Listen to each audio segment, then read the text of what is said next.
ルフィは海賊王になる男だ。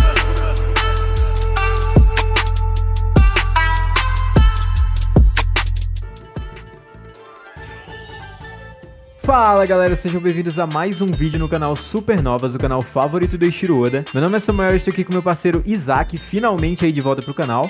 Fala galera. E galera, essa daqui é a parte 2 do vídeo de perguntas, respondendo as perguntas que vocês nos mandaram lá no Instagram do canal e na comunidade. O post no Instagram, só pra vocês terem uma ideia, teve mais de 100 comentários, então é tanta pergunta que a gente não conseguiu fazer em um vídeo só e tivemos que fazer essa segunda parte. Tem perguntas muito bacanas aqui e a gente vai responder aqui em vídeo. Se vocês ainda não nos seguem no Instagram, já sigam lá para participar dos próximos vídeos. E sem mais enrolação, bora direto para a primeira pergunta. E a primeira pergunta é do Mazezan. Desculpa aí se estiver errada a pronúncia. Ele perguntou o seguinte: quantos e quais arcos vocês acham que vão vir depois de Wano?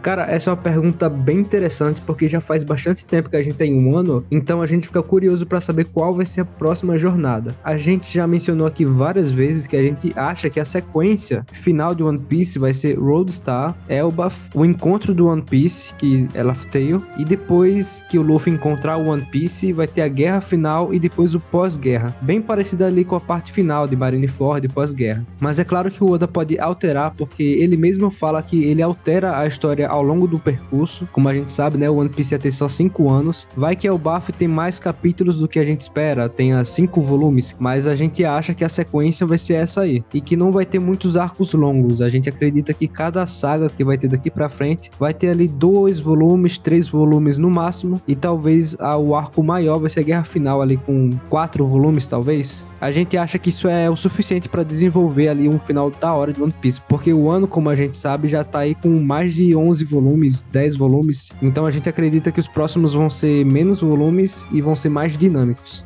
E a próxima pergunta é do João. Primeiramente, boa tarde, sou muito fã de vocês, valeu pelo carinho, mano. Vocês acham que a Germa 66 pode vir aparecer novamente na obra? Manda salve. Tá salvado, meu amigo João. E olha só, a sua pergunta já foi respondida no próprio mangá pelo próprio Eiichiro Oda. Ele já tá fazendo umas histórias de capa envolvendo a Germa faz umas 2, 3 semanas atrás. E o mais interessante disso é que na última história de capas, a do capítulo 1038, mostrou o Ichiji e o Niji presos em Holy Cake. Então, além de estar mostrando o que a Germa tá fazendo, fica evidente que vai ter uma relação com a própria ilha de Holy Cake e talvez, quem sabe, até com o próprio Barba Negra. Porque muita gente teoriza que ele vá pra lá pegar Purin ou pegar um Poneglyph, o que a gente meio que discorda, principalmente depois dessa última história de capas, que mostrou Holy Cake intacta e aparentemente nenhum conflito recente. Então eu acredito que o Barba Negra esteja indo realmente para Alabasta, mas se ele fosse para Holy Cake, como nós falamos no vídeo de capítulo, seria interessante ver até a relação dele com o próprio Judge. Vai que ele use os filhos de Judge para convencê-lo ou para chantageá-lo de modo a pegar algum tipo de tecnologia. Nós sabemos que o Barba Negra é extremamente estrategista e seria muito interessante ver ele usando isso ao seu favor em Holy Cake. Mas uma possibilidade que eu pessoalmente acho bem interessante e que não foi pro vídeo de capítulo é que o Barba Negra pode usar os irmãos do Sanji para chantagear o próprio Sanji. Seria interessante ver o Sanji num conflito entre a natureza de seus irmãos e a sua própria. Imagine se Barba Negra sequestrasse o Ichiji e o Niji e o Sanji dissesse que iria salvá-los não por eles ser quem são, mas pelo caráter que o Sanji tem e que ele não iria deixar alguém de sua família para trás. Isso seria bem interessante e um desenvolvimento bem legal do personagem. Exatamente, cara. Isso supondo que realmente o Barba Negra vá para Holy Cake, e ele pode se interessar nisso, até porque eles são piratas. Então trocar a vida por outras fazendo chantagem eu acho bem interessante. E o João Braga falou aqui: quem vocês acham que terá maior destaque quando os Chapéus de Palha forem para Elbaf? Mano, muito interessante sua pergunta, e aqui eu imagino 3 personagens principais para terem destaque no arco de Elbaf. O primeiro, e é o mais óbvio, é o Usopp. Eu acredito até que ele tem uma interação com a própria Big Mom se ela sair de Onigashima com vida, o que eu acho muito provável porque ela está lutando contra o Lau e o Kid, e nós já fizemos um vídeo sobre isso, inclusive esse vídeo é muito bacana, uma teoria do Reddit, e a gente trouxe aqui pro canal traduzida para vocês. O segundo personagem eu acredito que seja o próprio Luffy, falando dentro do bando do Chapéu de Palha, até porque ele vai ter acabado de derrotar o Kaido, então ele vai estar num patamar acima, ou seja, ou ele precisa de um vilão à altura nesse arco, ou se não for um vilão, um antagonista à altura dele, ou ele precisa de algum arco que não tenha necessariamente o mesmo formato do que os anteriores. Eu imagino que nesse ponto o Loki se encaixaria perfeitamente. Nós imaginamos que o Loki não seja um vilão de arco assim como foram Doflamingo, como foi Kaido, e lembrando dos paralelos entre as ilhas, Elbaf pode ser um paralelo com Amazon Lily. Em Amazon Lily a gente também não tem esse formato de vilão de arco e toda essa aventura. Inclusive a Boa Hancock acaba se aliando ao Luffy no final desse arco. Imaginem comigo se o Loki acaba se aliando ao Luffy, até porque tem o Hyrule na Grande Frota. Seria muito interessante pra guerra final. E o último personagem que eu acho que terá um destaque em Elbaf é o Shanks. Seja como vilão, seja como herói, seja como anti-herói, até por todas as referências aos vikings que ele tem. O próprio navio dele é um navio viking, ele é inspirado em um personagem da cultura nórdica que perdeu sua mão, inclusive, e a gente vai fazer um vídeo sobre todas as referências a Elbaf na obra até agora, e nós esperamos bastante desse arco e eu acredito que vai ter muitos núcleos.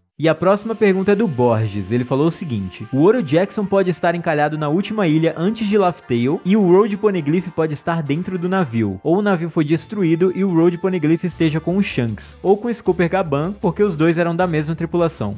Cara, olha só que incrível. O One Piece faz com que a gente imagine várias possibilidades e todas essas possibilidades têm chance de se tornar algo interessante. Por exemplo, o Gaban. Eu gosto muito dessa ideia do Gaban, porque até agora ele é um dos membros principais assim do bando do Roger que não teve destaque. O Rayleigh, ele tava ali no meio da Grand Line do paraíso. O Crocus estava ali no começo da jornada deles ali com a Laboon. Então, o Gaban, que teve até um pequeno destaque aqui no Flashback do Oden, mas teve. Então, seria bem interessante se ele é o cara responsável por guardar o navio e talvez proteger até o próprio ovo, e talvez também esteja ligado ao próprio Elbaf, à própria Worldstar. Então tem muitas relações que dá pra se fazer, aonde o Gaban tá, aonde o ovo tá. E sobre o último Poneglyph, cara, a gente acredita que se talvez o navio esteja com o Gaban, por que não o Road Poneglyph esteja com outro Yonkou? Porque um Poneglyph tava com a Big Mom, outro tá com Kaido, que até agora o Luffy não encontrou, o outro tava em Zou, que aqui não tem nenhum Yonkou no caso. Então o último Poneglyph pode estar protegido por alguém ou por um povo, que nem foi Zou. Pode estar sendo protegido ali pelo próprio Loki em Elbaf, e talvez seja essa ligação que ele tem ali com o Luffy, assim como o Luffy teve com a Boa Hancock. Então são muitas possibilidades bem interessantes. E continuando aqui esse assunto sobre o Poneglyph, porque a gente viu que o Law estava muito interessado aqui no começo do Nigashima, porque a gente viu que ele estava procurando um Poneglyph para saber sobre a origem dos D, para saber qual a função dele no mundo, pelo qual o coração se sacrificou por ele. O Luiz falou aqui: salve galera, salve mano. No capítulo 996, Law quer saber do seu destino amaldiçoado, que está relacionado ao D no seu nome. Ele conta isso a Robin. Vocês acham que essa aliança pode ir juntos à última ilha para saber toda a verdade sobre os D, ou pode rolar uma traição do Law e capturar a Robin? Até porque rola teorias que o Law é da SWORD. Valeu galera, desculpa o textão. Que é isso mano, tamo junto. Cara, isso é bem interessante, né? Porque a gente vê o Law tanto tempo assim junto com o Chapéu de Palha que a gente até pensa, tá, o que vai acontecer depois que o ano acabar? Eles vão derrotar os Yonkous, né? Mas depois disso, eles vão se separar, eles vão continuar juntos, porque a gente tá até aqui apegado a essa dupla. Então a gente gostaria bastante sim que o Law, ele acompanhasse o Luffy, até porque ele quer saber sobre isso. E tipo, se o Luffy for na ilha e ele contar pro Law, vai ficar meio estranho, né? Eu acho melhor os dois descobrirem juntos. Ou tem o lance do destino, assim como o Coração se sacrificou pelo Law e o Coração ele não foi até Laugh Tale, ele não sabia exatamente o que era o nome D, mas ele sabia que o D representaria algo muito importante pro mundo. Então talvez o Law tenha esse sacrifício que nem foi o Coração. Ele vê ali nos últimos momentos da sua vida que talvez seja por isso que o Coração se sacrificou por ele, por causa desse D que vai mudar o mundo, e ele reconhecer isso na hora, mesmo não sabendo exatamente qual a origem. Essa é uma teoria que muita gente tem, que o Law vai se sacrificar, até porque tem toda a lance da Ope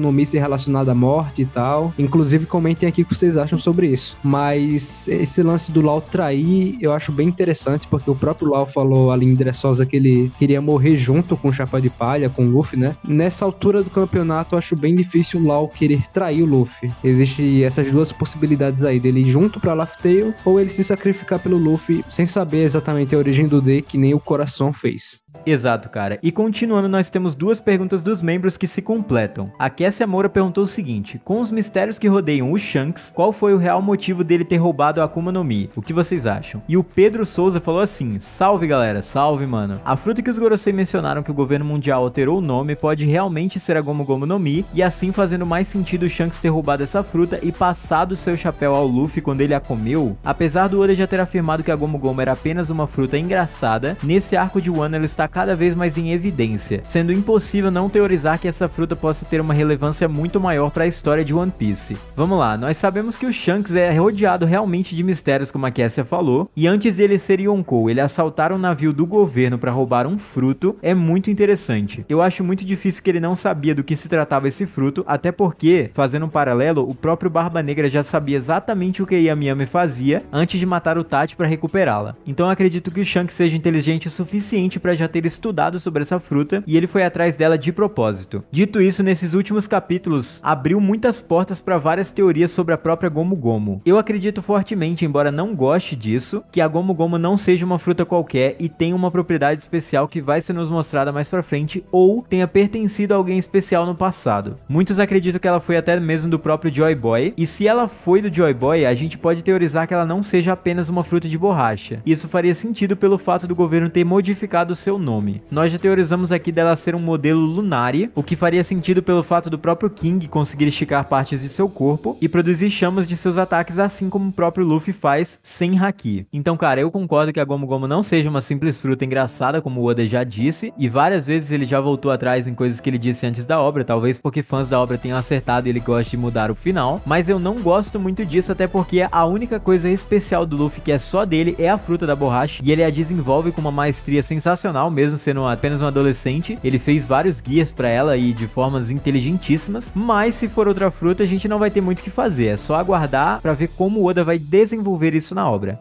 E a próxima pergunta é do Ian Gabriel. Ele perguntou o seguinte: quando o Luffy encontrar o One Piece, o que vocês acham que vai mudar no mundo? Primeiramente, a gente tem que lembrar o que o Rayleigh falou pro Chapéu de Palha. A Robin tem aquela curiosidade pra saber se o Rayleigh sabe de tudo, se ele já chegou em Laugh Tale. E o Rayleigh fala que ele pode contar, mas obviamente ele não contaria, né? Porque é o maior segredo do mundo. Mas ele fala simplesmente que quando eles chegarem lá, eles vão ter a própria interpretação. Eles vão entender de uma maneira diferente o que é aquele tesouro. Uma coisa que o Roger não pôde fazer, porque a gente sabe que ele chegou muito cedo. A Poseidon não tinha nascido e ele talvez não era o Joy Boy que o mundo precisasse. Então, ao chegar em Laugh Tale, a gente pensa muito em tipo, felicidade, eles encontraram One Piece, mas eu acredito que o próprio objetivo do One Piece, do anime One Piece, é encontrar o One Piece para realmente fazer o mundo, como ele é governado atualmente, mudar. Então a gente acredita que é basicamente isso. Então, completando aqui, a própria Koala falou, o exército revolucionário, eles querem tirar os Tenryubitos do governo, eles não querem derrubar o governo em si. A Koala fala isso até porque ela não deve conhecer a real fonte do poder ali do governo, que é o Insama. O que a gente acha que vai mudar no mundo de One Piece? É basicamente isso. O In sair do poder e pessoas boas governarem o mundo. Talvez até a Vivi tenha uma função muito importante como mensageira, como diplomata no novo mundo que acontecer. E com isso o Luffy vai poder viver livre, sem ninguém impedindo ele de ir e vir, sem ver ninguém escravizado. É basicamente isso. E continuando aqui o assunto sobre o Joy Boy, o Caleb falou o seguinte: na opinião de vocês, se o Luffy for a reencarnação de Nika, Joy Boy, poderia estragar o personagem? Cara, excelente pergunta, porém em One Piece a reencarnação já foi tratada desde o primeiro episódio, e não é com esse nome. A gente conheceu a famosa frase do Roger: há 3 coisas que não podem ser impedidas: o sonho dos homens, o fluxo do tempo e o propósito herdado. Essa última é justamente o conceito de reencarnação, entre aspas, em One Piece. Pessoas que morrem no passado, porém não são esquecidas e o seu propósito continua, como falou Hiluluk lá em Drum, passam esse propósito para frente, e outras pessoas que até mesmo nem sabiam da existência desses seus antepassados, carregam esse propósito e cumprem esse propósito. Nesse caso do Luffy, eu acho que é justamente isso. Mesmo sem ele saber de toda a história de opressão do passado, do século em branco e das verdadeiras intenções do governo mundial, ele carrega a essência de Nika e do Joy Boy. E é justamente esse conceito de propósito herdado, e eu acho que isso não estragaria o personagem. Até porque o Luffy está fazendo sua própria jornada e ele vai acabar cumprindo esse propósito porque é quem ele é a sua essência, a de trazer a liberdade ao mundo. E a próxima pergunta é do FXP7. Ele perguntou o seguinte: opa, mano, beleza? Beleza, mano. Então, você acha que em algum momento o Luffy se reencontrará com o Shanks? Ou em qual momento você acha que Luffy poderá voltar para a vila dele? Cara, o Oda até agora não fez o Shanks se mover, então a gente acredita que o próximo movimento do Shanks vai ser envolvido algo relacionado ao mundo. Então, a partir dos próximos arcos, como a gente falou no começo do vídeo, vai ser algo mais dinâmico, não vai ser uma ilha muito longa. Então, aqui pode ser até que facilite esse encontro do Luffy com o Shanks. Aí fica a questão, vai ser antes do Luffy encontrar o One Piece, mas apesar de fazer sentido sim, existe também a possibilidade deles se encontrarem antes, porque se a gente for lembrar daquela frase que o Luffy fala em Punk Hazard, falando que ele quer derrotar cada um dos imperadores, e o Shanks, ele seria o último dos imperadores que ele queria derrotar, faz muito sentido sim que talvez eles se encontrem antes da ilha final, inclusive até com Barba Negra no meio. E cara, sobre a vila, eu acho que quando o One Piece acabar, como eu já mencionei aqui, quando o mundo estiver livre, quando o Luffy poder ir e vir pra onde ele quiser, consequentemente o Sanji vai visitar o Baratie, o Brook vai encontrar a Labum, e o Luffy vai encontrar ali a Dadan, o pessoal da Vila Foxa, e vai ser bem interessante. Agora, eu não sei se vai ser apresentado na obra isso, talvez sim, tem muita coisa pra acontecer. Exatamente, cara. E a próxima pergunta é do Isaac Cedral, e ninguém melhor pra responder essa pergunta do que o próprio Isaac. Sim, parceiro. Salve, Supernovas! A minha pergunta é sobre a Perona. O que vocês acham que ela está fazendo no momento? Ou qual futuro que aguarda ela, já que ela está indo atrás de Moria? Será que o Barba Negra estaria interessado em sua fruta? Isso é bem interessante, né? Porque a fruta da Perona, ela pode ser considerada um meme. Inclusive, a gente tava brincando antes de começar esse vídeo, que ela é basicamente isso. Mas o Barba Negra, por que não pegar uma fruta da Perona, né? Que é uma fruta bem poderosa, mas é aquela coisa. A Perona teria que morrer para que isso acontecesse. E existe até a dúvida se o Moria realmente tá morto, ou se o Barba Negra matou o próprio Moria e passou essa fruta para alguém do bando dele, que seria algo também legal de se explorar. Mas a gente acredita que o Moria vai estar vivo sim. Então, talvez a Perona dê até uma de fantasma, ficar escondida ali do bando do Barba Negra, só observando de longe ali o chefe dela, até que ela tenha a oportunidade de salvar o Moria, deles escaparem. Mas essa trama toda do Barba Negra com o Moria, com a Perona, é algo bem interessante de se comentar. E a próxima pergunta é do Lucas Ramos dos Anjos. Ele falou o seguinte: o Fujitora falou que tinha se cegado, mas qual seria o motivo para isso? Será talvez o mesmo motivo pelo Zoro ter uma cicatriz no olho no pós-time skip, e até pelo Rayleigh ter aparentemente uma cicatriz no olho que pode ter sido curada de alguma forma? Será que essas cicatrizes têm alguma coisa a ver com o tipo de treinamento pelo qual esses espadachins passaram? Claro que o Mihawk é o melhor espadachim do mundo e não possui uma cicatriz, mas talvez cegar um ou dois olhos seja necessário para conseguir alguma habilidade específica ou ficar mais forte rapidamente, algo aparentemente necessário para o Zoro do pré-time skip. Bem, é isso, galera, agradeço muito pelo trabalho de vocês, nós que agradecemos pelo seu apoio, cara. E cara, excelente pergunta, inclusive eu pessoalmente tô planejando fazer um vídeo sobre as cicatrizes mais importantes de One Piece, e pode parecer um tema meio vago, mas é muito interessante e tem muito a se explorar. E talvez a cicatriz mais importante desse anime, que não foi revelado exatamente qual foi o motivo, seja do próprio Fujitora, até pela vestimenta e do estilo de luta desse personagem. Desde que ele apareceu na obra pela primeira vez, nós sabemos que ele tem relações com o Wano. E como ele mesmo disse, ele se cegou porque viu uma grande injustiça, ou falou de injustiça no geral, e não quis mais ver essas coisas. Eu imagino que ele tenha vivenciado essas injustiças no próprio país de Wano. Imaginem se num futuro flashback do Fujitora nos for mostrado que ele estava presente na execução de Oden e ainda conseguia ver, e depois disso ele se cegou. Cara, pra mim seria sensacional, faria uma ligação até com o arco que a gente tá vendo atualmente e com um dos melhores almirantes aí. E daria um significado muito maior para a jornada do Fujitora, que está indo de encontro ao governo mundial para tentar diminuir a opressão que é causada pelos governantes aos países. Para mim faria muito sentido. Mas falando agora sobre o Zoro e sobre o Rayleigh, tem muita gente até que teoriza do Zoro abrir um Sharingan aí no final da guerra, mas eu acredito que não tenha nada demais naquele olho do Zoro. É apenas uma cicatriz talvez de uma luta contra o Mihawk, e o Rayleigh do mesmo jeito. Talvez se fosse teorizarmos aqui um pouco mais, poderia ser uma forma de aprimorar o haki da observação, de forma a focar o hack todinho no olho só. Mas eu acho que isso daí seria meio viagem, e eu acredito que seja só um aspecto visual mesmo.